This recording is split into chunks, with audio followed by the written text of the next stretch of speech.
Hello વિદ્યાર્થી મિત્રો, આજે આપણે પર્ણ પોતાનો ખોરાક કેવી રીતે બનાવે છે તેના વિશે સમજીશું. પર્ણ એ સૂર્યપ્રકાશની હાજરીમાં પ્રકાશ સંશ્લેષણની ક્રિયા દરમિયાન પોતાનો ખોરાક બનાવે છે. તો ચલો આજે હવે નવું શીખીએ. તો પ્રકાશ સંશ્લેષણ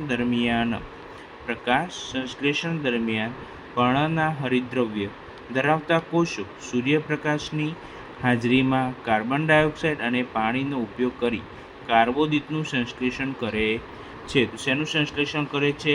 કાર્બોદિતનું સંશ્લેષણ કરે છે. કઈ રીતે? તો સૂર્યપ્રકાશની હાજરીમાં કાર્બન ડાયોક્સાઇડ અને પાણીનો ઉપયોગ કરે છે. તો વાતાવરણમાં શું રહેલું હોય? કાર્બન ડાયોક્સાઇડ અને પાણી ક્યાંથી લેશે? તો જમીનમાંથી પાણી લેશે.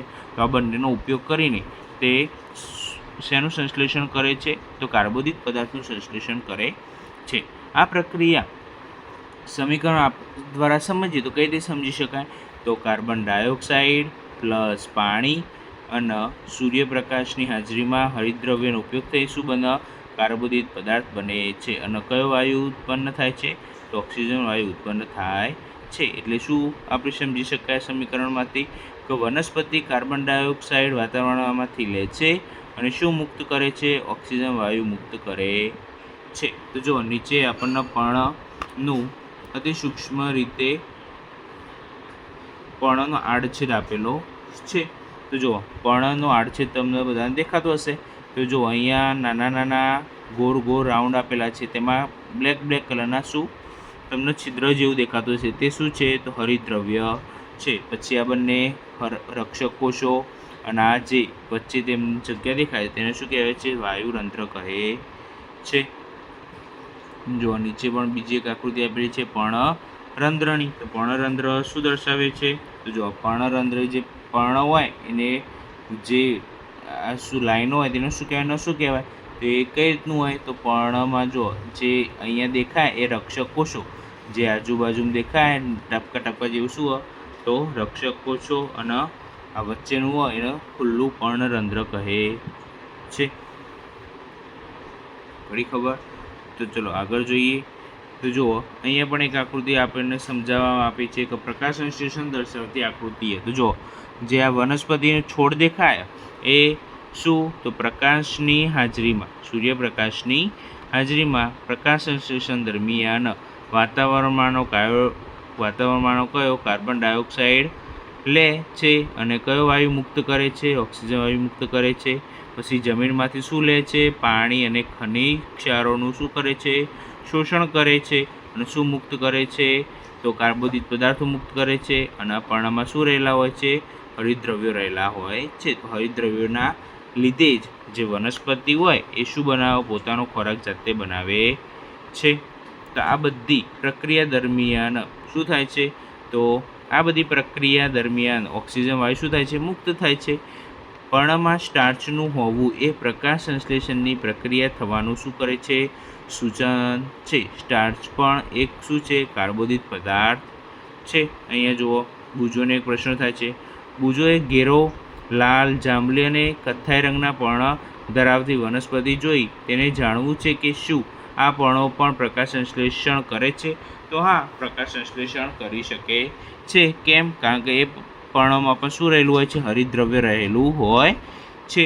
તે માટે જો એક પ્રવૃત્તિ આપેલી છે. તો પ્રવૃત્તિમાં શું છે?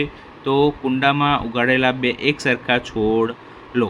એક છોડને અંધકારમાં 72 કલાક માટે રાખો અને બીજા છોડને સૂર્યપ્રકાશની હાજરીમાં રાખો, એટલે કે સૂર્યપ્રકાશમાં રાખો. જે પ્રમાણે ધોરણ 6માં પ્રવૃત્તિ કરેલ એવી જ રીતે બંને છોડના પર્ણોનું આયોડિન દ્વારા પરીક્ષણ કરો. તમારું પરિણામ નોંધો. હવે જે છોડને અંધકારમાં રાખેલ હોય તેને 3-4 દિવસ માટે સૂર્યપ્રકાશમાં મૂકો અને ફરીથી તેના આયોડિન દ્વારા પરીક્ષણ કરો. બરાબર? એટલે બે છોડ લેવાના. એ બંને છોડ, એક છોડને અંધકારમાં રાખવાનો અને એક છોડને ક્યાં રાખવાનો? તો સૂર્યપ્રકાશની હાજરીમાં. તો આયોડિન ક્યાં જોવા મળશે? તો ઓબ્વિયસલી આયોડિન ક્યાં જોવા મળે? તો સૂર્યપ્રકાશની હાજરીમાં હોય ત્યાં જ જોવા મળશે. બરાબર? જો વનસ્પતિમાં પોષણના અન્ય પ્રકારો. તો વનસ્પતિના પોષણમાં અન્ય પ્રકારોમાં શું જાણવાનું છે? તો કેટલીક વનસ્પતિ એવી પણ છે કે જે હરિતદ્રવ્ય ધરાવતી નથી, તેઓ પોતાનો ખોરાક જાતે બનાવી શકતી નથી, તેઓ કેવી રીતે જીવી શકે છે અને તેઓ ક્યાંથી પોષણ મેળવે છે? તો તેઓ મનુષ્ય અને અન્ય પ્રાણીઓની જેમ બીજી વનસ્પતિઓ દ્વારા બનાવેલા ખોરાક પર નભે છે. તેઓ પરાવલંબી પોષણ ધરાવે છે. તો જે વનસ્પતિ અથવા જે સજીવો બીજા સજીવો ઉપર નિર્ભર હોય, બીજા સજીવ ઉપર શું હોય? નિર્ભર હોય, તો તેવા સજીવો શું કહેવાય છે? તો પરાવલંબી પોષણ ધરાવતા સજીવો કહે છે. જો તમને અહીંયા એક આપેલું છે કે તમે પીળા કલરની વીંટાળેલી દોરી જેવું શાખાયુક્ત પ્રકાંડ જોયું હશે, પીળા પીળા કલરનું. તો એ શું કહેવાય? તો જો તેને શું કહેવાય? તો જે વૃક્ષ પર આરોહણ કરે છે તેને શું કહેવાય? યજમાન કહે છે. જો કે અહીંયા આપેલું છે કે વનસ્પતિના પ્રકાંડ અને ડાળીઓની ફરતે પીળા રંગની વીંટાળેલી દોરી જેવી શાખાયુક્ત રચના જોવા મળે છે. આ અમરવેલ છે, તેને શું કહેવાય છે? અમરવેલ. તે હરિતદ્રવ્ય ધરાવતી નથી. તે જે વૃક્ષ પર આરોહણ કરે છે તે વૃક્ષ દ્વારા બનાવેલા ખોરાકનો ઉપયોગ કરી પોષણ મેળવે છે. જે વૃક્ષ પર તે આરોહણ કરે છે તેને શું કહેવાય? યજમાન કહેવામાં આવે છે. એટલે તે બીજા વૃક્ષ ઉપર શું કરે? યજમાન તરીકે, એટલે બીજા વૃક્ષ પર આરોહણ કરે અને ત્યાંથી તે શું કરશે? પોતાનો ખોરાક મેળવે છે. જો આ વૃક્ષમાં તમને પીળી પીળા કલરનું લાઈનો દેખાતી હશે તો તે શું છે? અમરવેલ છે. તે પોતાનું પોષણ યજમાન પાસેથી લે છે. એટલે જે અમરવેલ હોય એ તે પોતાનું પોષણ કોના જોડેથી? યજમાન. એટલે જેના ઉપર તે વસવાટ કરે, આરોહણ કરે, તેને શું કહેવાય? યજમાન. તો યજમાન પાસેથી લે છે. તેથી અમરવેલને શું કહેવાય છે? પરોપજીવી કહે છે. શું આપણે અને બીજા પ્રાણીઓ પણ પરોપજીવી પ્રકારના છીએ? તેના પર વિચારો અને શિક્ષક સાથે ચર્ચા કરો. તો પહેલી જાણવું છે કે મચ્છર, માંકડ, જૂ અને જળો જે આપણું રુધિર છે તે પણ શું પરોપજીવી છે? તો હા, એ પણ શું છે? પરોપજીવી છે. કેમ? કારણ કે તે પોતાનો ખોરાક જાતે બનાવતા નથી, તે પણ બીજા ઉપર નિર્ભર છે એ માટે. જો પછી એક બીજું ઉદાહરણ આપ્યું તમને, કીટાહારી વનસ્પતિ. તો કીટાહારી વનસ્પતિમાં પણ શું હોય? તો એ જ રીતે હોય કે વનસ્પતિ હોય કીટાહારી, બરાબર. એમાં શું થશે? જો અહીંયા નીચે આકૃતિ આપી લીધી તમને, એ પ્રમાણે સમજો. તો જો અહીંયા કીટાહારી વનસ્પતિ આ રીતનું હોય. આ પણ શું હોય? કીટાહારી વનસ્પતિ છે. કળશ કહેવાય. શું કે? કળશપર્ણ. તો આ રીતનું કળશપર્ણ હોય, બરાબર.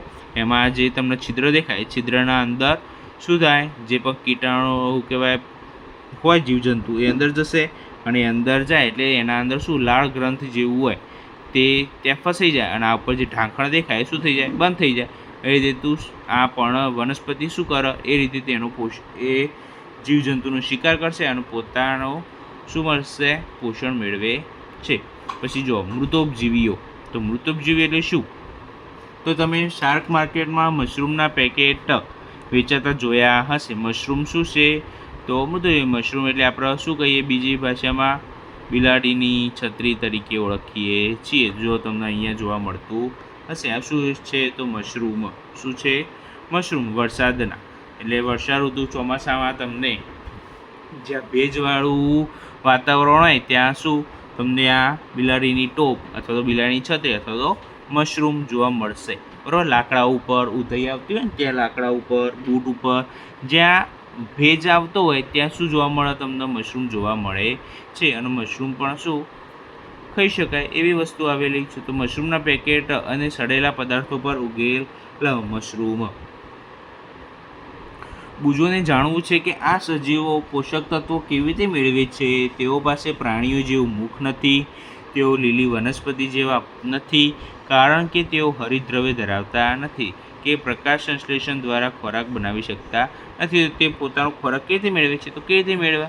તો બીજાના ઉપર શું રાખે? આધાર રાખે અને બીજા ઉપર આધાર રાખીને પોતાનો ખોરાક મેળવતી હોય છે. તો જો અહીંયા એક આપેલી છે પ્રવૃત્તિ. તો પ્રવૃત્તિ શું કહેવા માંગે? તો એક બ્રેડ લો.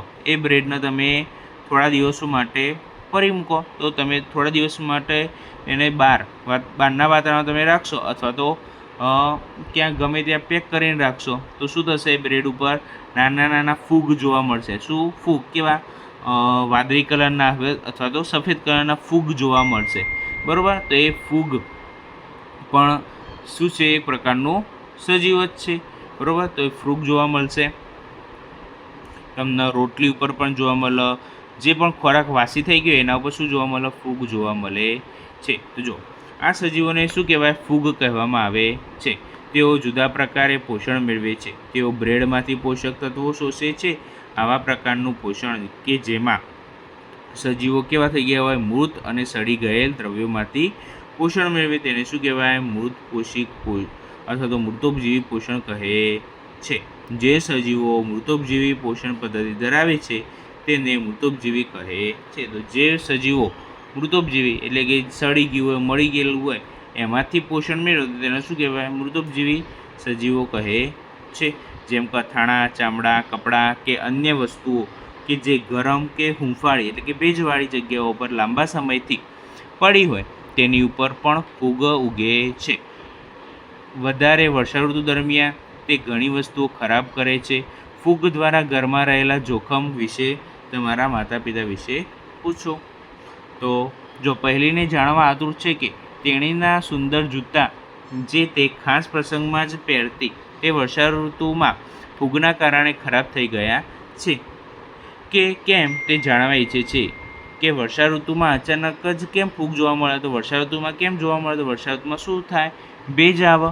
ભેજના લીધે શું થાય? એ વસ્તુ હૂંફાળાય એટલે એના ઉપર શું જોવા મળશે? ફૂગ જોવા મળે છે.